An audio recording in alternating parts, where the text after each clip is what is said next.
Modou Lo dafa dem ba léegi gars yi nekkul sport dañ ko mujjee di yërëm sax buy bëree parce que loolu tamit bu amee nga xam ne bëri boobu tamit moom lu mu dund ak gars yi la maanaam suufeel boppam wàccee boppam Modou Lo mooy loolu buy bëri nga koy sax yërëm parce que sëñ Tuubaa Mbàkke yéene ko ndam ba yërëm ko ngay mujjee def tax ñëpp xam nañu jàmbaar la mais li waral loolu mooy moom ni mu mel ñoo diwul kenn man roi des arènes laa ñoo diwul ne man star laa Modou Lo da nga gis si làmb mu nekk star buy nëbbatu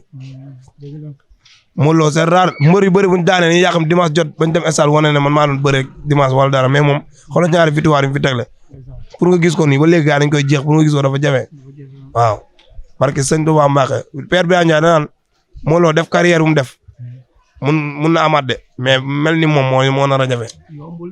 waaw mbër boo xamante ne man la sama waay Modou Lo doo ko gis mu kiris koros doo gis mu bëtt nopp doo gis mu wattu yenn wattu yu débordé man la sa waay doo ko dégg si yenn détails yi non kooku moom royukaay la si lépp même pas lamb sax àdduna si boobu moom référence la royuwaay la waaw après nekk star buy nëbatu lu jafe. mais est-ce que amaan nga yaakaar tamit mu takkaan ngemb ndax ñu bëri nañ comme que dem na màkk am nañ yaakaar ne day jaare noonu rek. tekki ngembam. waaw mais am na mbëri fi dem màkk ñëwaat ko ne di bëre affaire yi moom nekkul dem màkk ak kii nekkul dem màkk mooy tax ñu ne dafa bàyyi bëre wala genre